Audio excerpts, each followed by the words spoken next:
It's my great pleasure to introduce two eminent speakers to the podium.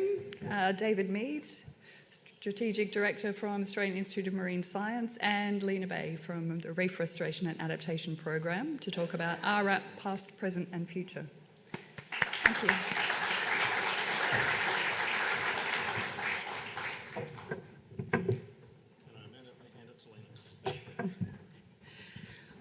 Thank you to the organisers of the symposium for the invitation to talk to you today around RRAP, past, present and future.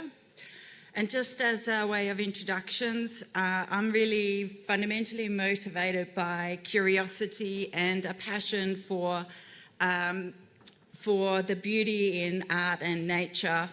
And growing up in Denmark, I mostly got to appreciate art and architecture, and it wasn't until I travelled widely and came to Australia I really appreciated how beautiful this country is, the landscapes, the seascapes and the cultural scapes as well.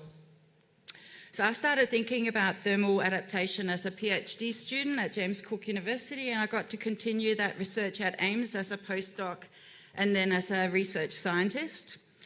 I'm now a senior principal research scientist and a research program director at AIMS. And my program is a home to about 50 scientists and 20 high degree research students, mostly working on reef restoration and adaptation questions. Despite this, I think my biggest achievement is raising two boys. They are now men, and I'm the grandmother of little Avery. And it's really my hope that the work that we do here today, collectively over the coming years, will enable me to go snorkeling on the Great Barrier Reef with Avery when she's a teenager and she can swim.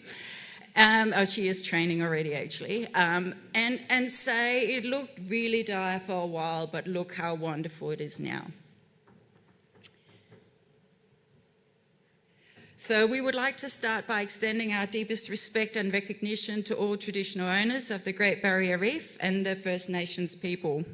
We acknowledge the traditional owners as the first scientists of the land and sea country where we work, live and play, and we acknowledge their continual connection to land and sea country. And I think it's a real achievement of the program, of the Reef Restoration and Adaptation program, and certainly a personal delight to have been engaged and continue to be engaged in a meaningful dialogue with the first Australians around the threats and concerns for the reef, and to come out with our shared aspirations, hopes and solutions. The different way forward that Uncle Bob talked about on the first day of the conference. Now, RRAP is the largest single coordinated attempt to help a natural ecosystem cope with the effects of climate change. And it is indeed a huge group effort. We have over 300 people working in the program, spread over 7 partners and 20 contributing partners, and you can see the logos up there. And we're organised into 11 sub-programs working under the direction of sub-program leads, and we're really training quite a lot of HDR students as well, with over 90 students involved in the program to date.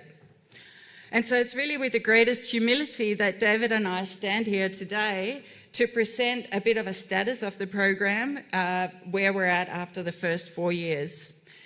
And we will give you a bit of a whirlwind tour of the program, really not getting into anything in any detail at all, and we will not cover everything. We hope that you've seen lots of wonderful talks at this conference to this effect.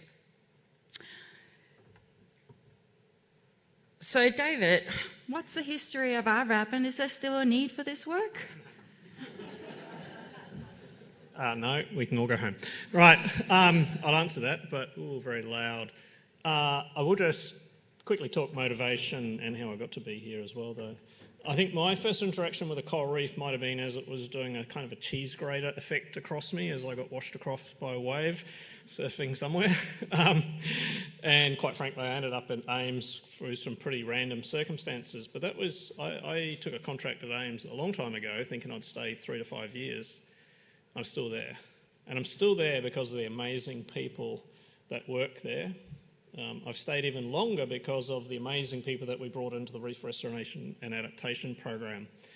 And, you know, even before I got to AIMS, I think what was transforming in my life, and I hadn't even heard of this term at that point in time, was the whole healthy country, healthy people principle. And it was a huge value in my life at that point in time.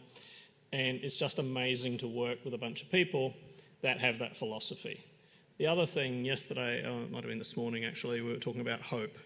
We should be the most hopeful people on the planet when thinking about this, because we're working on something about what is a pretty bad problem. And Lena, yes, this is a trace. A lot of you will have seen this. This is just a trace line of the average sea surface temperature across the globe. If you follow the years, it's since 81, progressively gets warmer.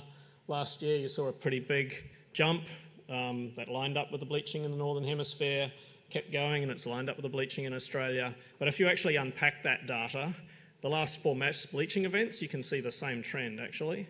It's been slowly hovering around, and there was a reasonable jump, and then it sits at that level, and then another reasonable jump. That's not going away at the moment. How does this work? The green one. And of course, we don't want the whole thing to look like this. I'll slip through this. Globally, this is a recognised challenge, and we know that. And it's too small for me to read down there, so I'm going to have to turn around a little bit. And goals have been set. Things like restore 30% by 2030. There was a discussion in here earlier today about that. It means different things. Nevertheless, it's a hugely ambitious goal. There's lots of ways people have tried to add up what that might cost. There's a number thrown up on the screen there. The reality is, though, even if that money was available, we wouldn't actually have the methods to do this. We couldn't spend it. We couldn't, even if we tried. It'd make a difference, don't get me wrong, but we wouldn't be able to restore at that level because we simply can't work at those sort of scales. And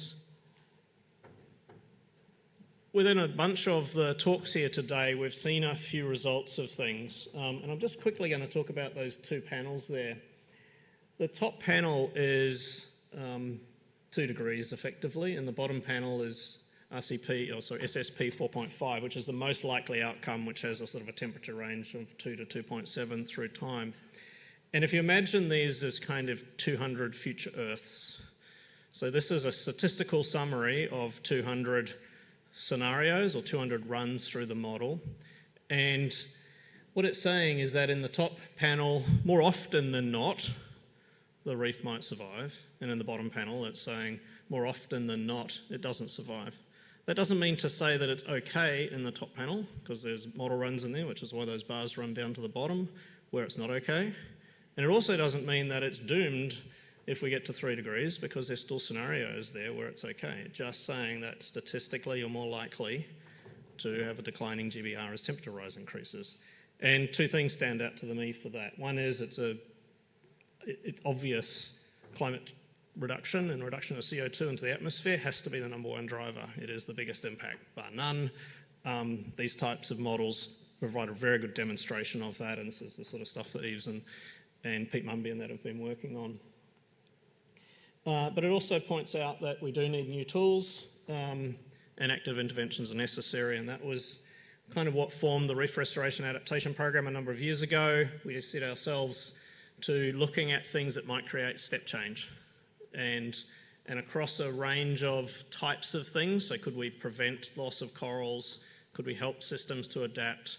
Could we restore degraded systems? What tools could we put on the table to try and change some of those future trajectories? And they needed to. We deliberately focused on things that might have impact at scale. That's absolutely not to say that other things don't have the right place. We need lots of different things. Community efforts, medium-scale efforts, large-scale efforts, right? Not one type of thing, lots of things. We just picked a corner of that box, I guess, and we're going to start at that corner. And these things, we're only ever going to do these things if they have a sort of a positive benefit-risk equation, but also if they're trusted. And I'm going to talk a bit more about that as we go through this talk. But, people would have seen we're working on cooling and shading methods from small site scale to whole of GBR. There's quite a bit of work going on in terms of conservation aquaculture and larval slicks, which can be used for restoration, but also stabilising rubble. And if you start adding in some of the assisted adaptation methods to those two delivery tools of conservation aquaculture and larval slicks, then you're starting to look at, can we help the system adapt as well? And the final sort of intro slide or background slide was we set the program up in this way that we would have a sort of an R&D program that ran, and as things got to the point of being ready to pilot, you would have the option to pilot them. Different ideas take different times to get to that level, to get to that point in time. And I put a few sort of indicative sort of timeframes on there, something like marine cloud lightning. Because it's such an expensive thing to do at the end, you need a pretty solid evidence base to say it's going to work before you did it, whereas other things you can start smaller, and so you've got less cost at risk and you can pilot them earlier and run them through. And there's a fair bit of this program. You will have heard a lot of these sessions about creating shared understanding and trust and ultimate agreement, right? It's no point scientists just working on these things in the background and not bringing everybody else along on the journey, because unless there's an agreement to use it, we've kind of wasted our time as well. And that we need to trust them, community needs to trust them, traditional owner needs to trust them. So, Lena, where are we at? Thank you, David. We are indeed really getting somewhere, and thanks for the question. In this fourth year of the program, the outputs are really starting to flow, and the knowledge is really being gathered. And so if we think about the traditional science performance metrics like papers and presentations, we're really starting to push them out. We've given over 180 presentations, not including this symposium, around the work that we've done. We also write SOPs and reports around the work, the results that we find. We've advised many people, community groups, committees, and so on, including the independent expert panel, and I see Helene here today. So, but what are these research outputs? These more traditional research outputs. What are they all about?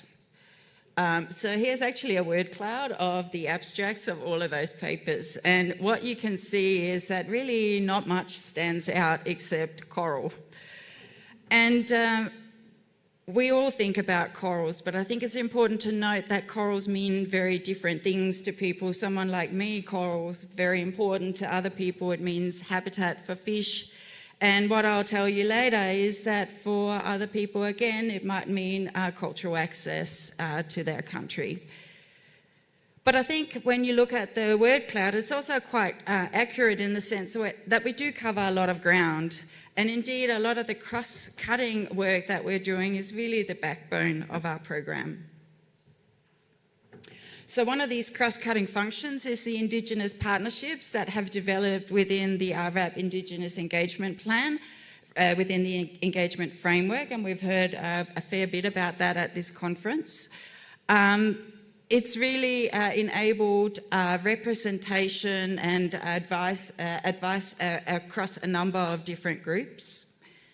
It's also involved engagement with over 30 traditional owner groups on the GBR.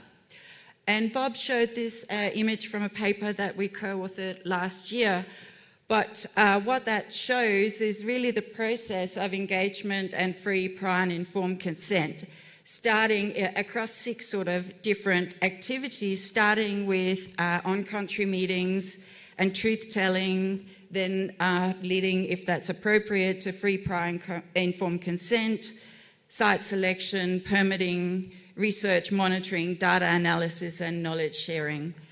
And we haven't necessarily been able to undertake all those stages in one row yet, but we're really getting there. We're building relationships and we're being able to carry this through. And one example of a co-designed project is the biocultural assessment framework developed in the program. And lastly, with the addition of the funding through RTP, we're also implementing, or others, this is a very royal we, I hope you understand, are implementing a traditional owner training and capacity building program to develop an Indigenous workforce and support existing ranger groups to help with interventions and monitoring. Another cross-cutting program is the Stakeholder and Traditional Owner Engagement Sub-Program, and this has really significantly advanced our understanding of public perceptions of RRAP interventions and opportunities to deliver place-based engagement and stakeholder co-benefits. This work has led to the establishment of advisory structures and collaborative monitoring. It's also undertaken a very significant work to assess the public opinions about reef restoration and adaptation, and to understand social license and perceptions of risk. And we saw this result presented yesterday. It gives me a lot of hope that after surveys of over 8,000 Australians, we can now see that they're concerned about the health of the reef. They believe that climate change is real. Who would have thought? They support novel interventions of the sorts that we are proposing, and they trust the science to deliver these solutions. Another major activity that we've undertaken is to develop the tools and methods to propagate corals at scale, and this has occurred using two methods that David mentioned, the first being conservation aquaculture. So conservation aquaculture propagates organisms for the use in conservation efforts, typically through the release into a wild ecosystem, as opposed to the production of food or ornamental trades. And our work in this space over the first 4 years has really focused on expanding the number of species that we can propagate, optimizing the culture conditions for increased survival and health of those produced corals, and also the development and testing of novel systems, technologies and methods for upscale production and a reduction of cost. And we've heard several excellent talks about that during the conference. And so we've developed this method designed for automation and high throughput. It's now semi-automated, and it's at this point in time on track to be able to deliver tens or hundreds of millions of corals per year, measured as survival after 1 year. This is on track given assumptions about future funding, obviously. In contrast to the propagation in facilities, our larval capture and movement program has focused on capturing wild spawn slick across the GBR, mostly from Lizard Island and Heron, but also locations in between. And there's been significant improvements in many areas of this process. For one, the collection of very diverse spawning slicks result in hundreds of millions of embryos through larval cultivation methods that have been optimized, and the seeding of tens of millions of larvae onto the reef per spawning event. This is really quite an achievement. This method obviously has the advantage that it collects from the wild population, so they're very diverse slicks from lots of coral families, and this routine rearing of tens of millions of larvae can then be settled either directly on the reef or via devices. And the group has also developed innovative methods for actually tracking these little guys on the reef. So at the moment, these methods are used to work on hectares of reef, but there's certainly strategies to further expand that and to be able to deliver large numbers of corals to the reef. We've also developed a two-part system for coral settlement and deployment, where corals are settled on sheets that are designed for space and transport, and then added into a device that is designed with certain features and treatments. And These inert devices have to date been optimized for survival, and through iterative process, we are now able to see survival in about 50 to 90% of these devices after 1 year. And so these devices have a gravity that means that they sink to the bottom, and that means that they can be deployed from both the surface or by divers. And they can be used both with the conservation aquaculture or with the larval slick corals. So again, a really important innovation in the program. So David, I'm really pumped about how these devices can overcome a natural bottleneck in the biology of these corals. As an engineer, what are the technical advances that you're excited about? All of them. So I'm going to talk about cloud brightening first, very quickly. Those two nozzles on the back of that deck are producing just about 1 quadrillion little aerosols a second. Now, if Dan, who runs that team, was given $1 for every aerosol per second, in 1 second he would have just a bit more wealth than the total planetary wealth. So if you add up all currency, including cryptocurrency, I had to look this up, it adds up to about $1 quadrillion in the system at any one time. Yep. And so we've needed to take that to a point where you had a capability to test it. That's what they've done. Now they're out testing. But across the board, look, there's technology everywhere. We don't have time. We're going to have to speed up a bit. But technology is everywhere. I put PVA glue up there. We haven't invented PVA glue, but there's some really cool stuff going on with natural adhesives that get used in a number of locations. Lots of work in material science. Some of the presentations have talked a bit about the need that when you're doing this stuff, you've actually got to guide the deployments and monitor the deployments. And so within this program, within the COTS Control Innovation Program, within what some of the other partners are doing, the technology to help enable that is also being developed.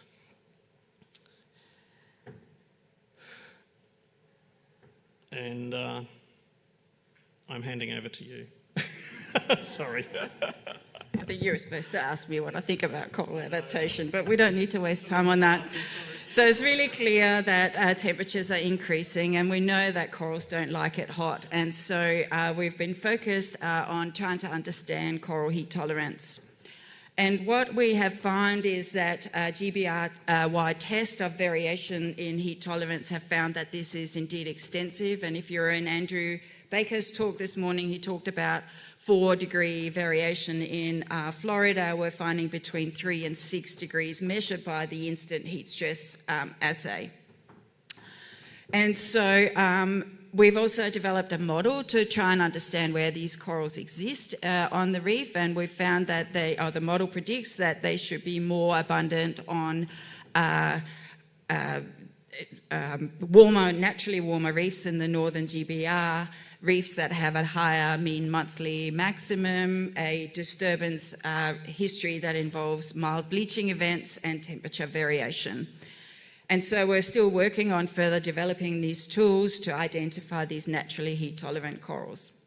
We've also been working on methods to breed these corals, and what we've found is that we can interbreed corals, and in many instances the offspring behave in the way that we predict, and that more heat-tolerant parents have more heat-tolerant offspring, although there's still some variation in that.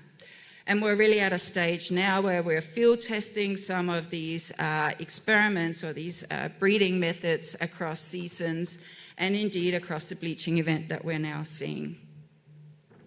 We know that for corals, temperature tolerance is also very much about the symbiont, and I hope you had the pleasure of seeing Madeleine Van Oppen's talk just a few hours ago.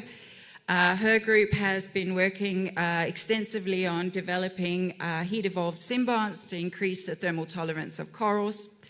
Their experiments are showing that these symbionts, when offered back to the corals, indeed elevate the heat tolerance of the coral without compromised growth, which is really important. Those new relationships or symbioses have been stable for several years, so they seem to be sticking.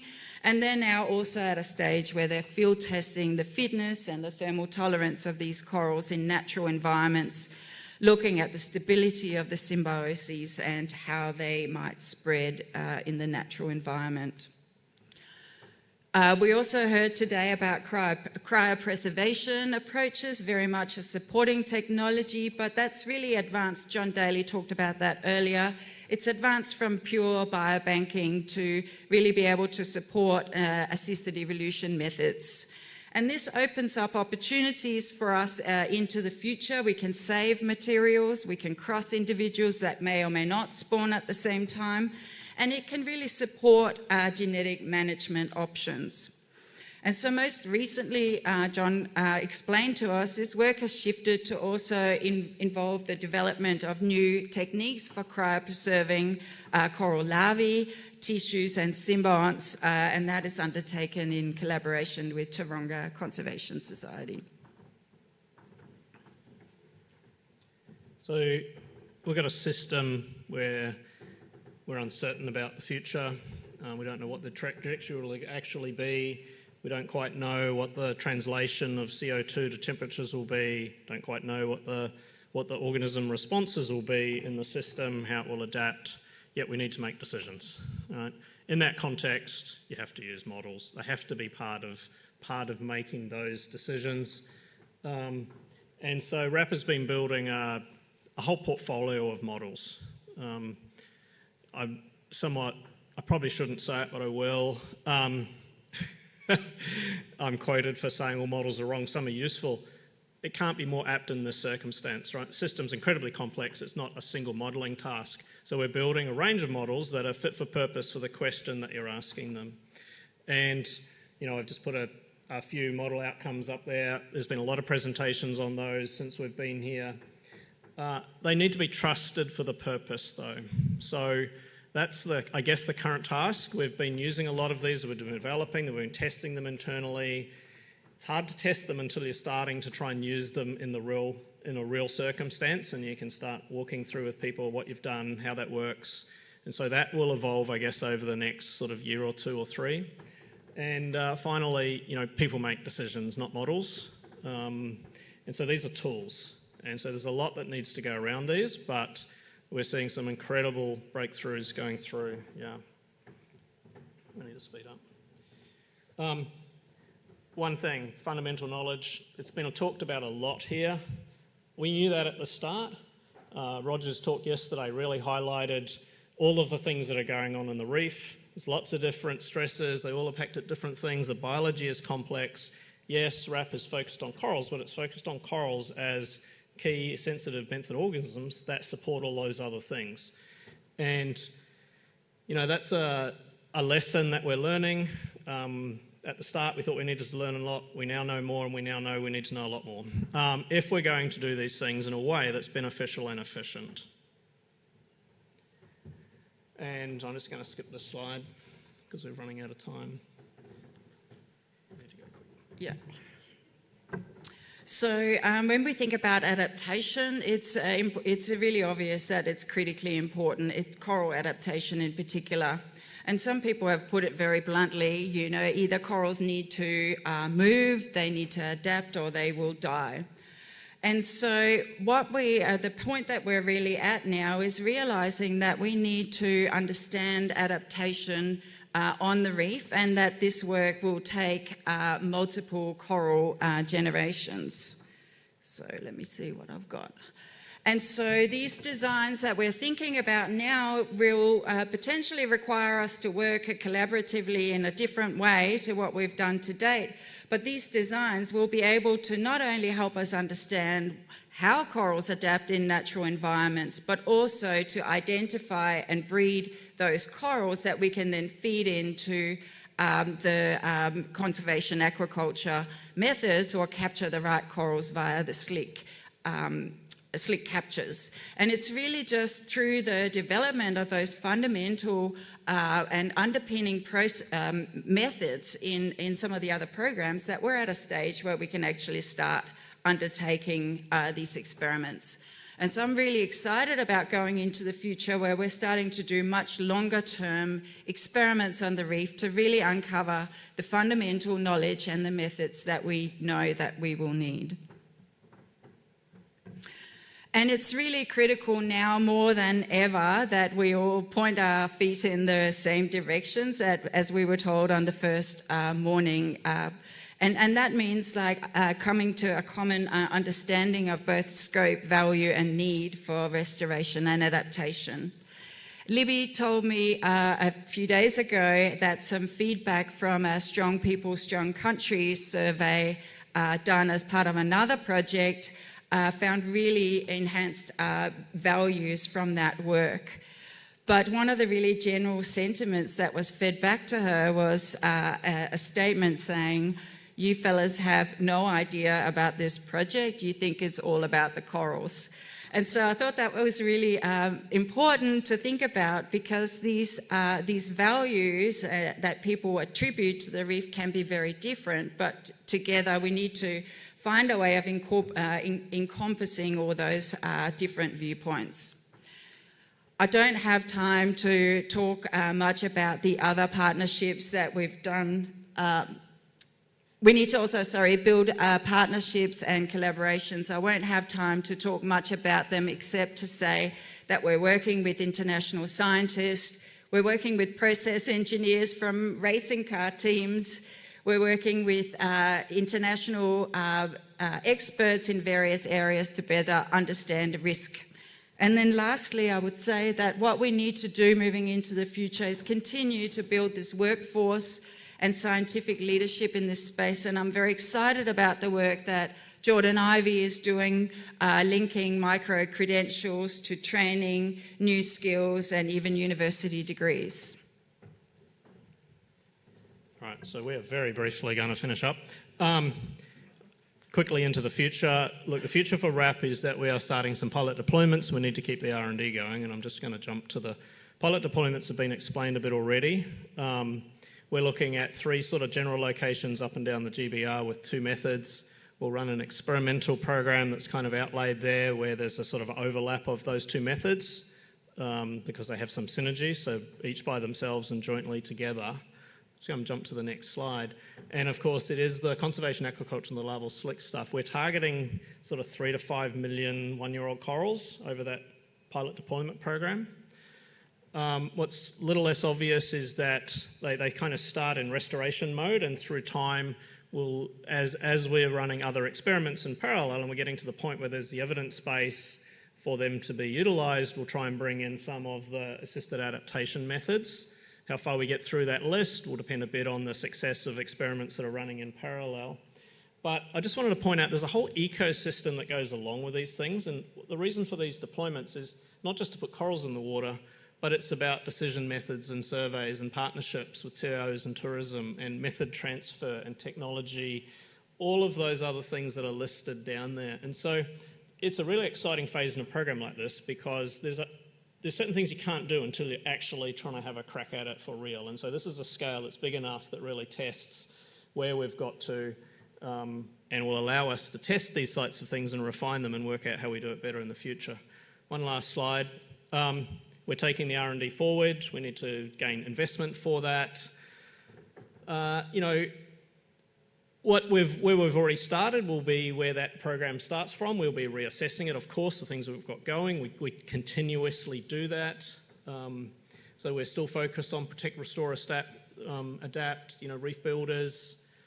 Partnerships are going to be incredibly important. They have been to date. We really need to keep building them, from forming some quite significant global collaborations, in my opinion, to get through some of the things that are just even with the capacity in Australia we can't tackle ourselves, through to co-design and delivery, and a lot more work on being smart and efficient.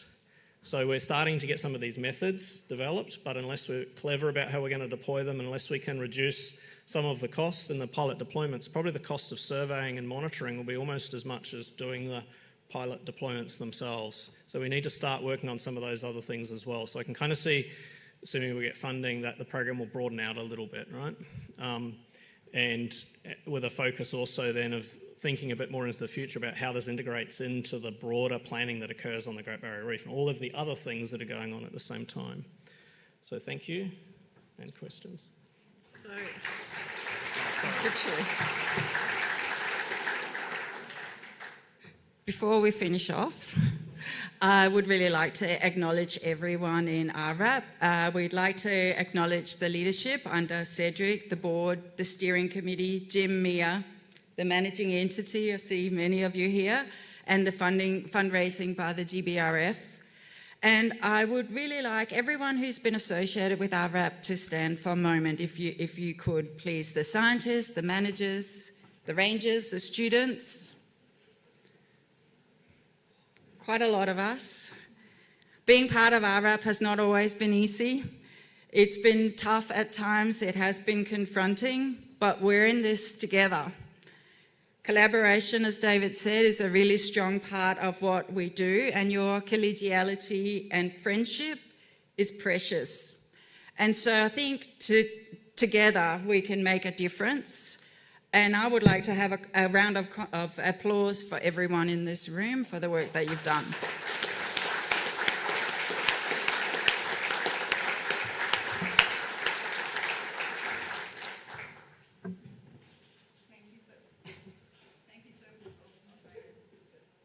Thanks, microphone team. Thanks so much, Lena and David. And thank you to everyone. We do have time for, I'll say, 2 quick questions. If we can sprint from the back to the front to, well, not safely move at speed to ask questions. Juan Carlos, you look like you have a question. No.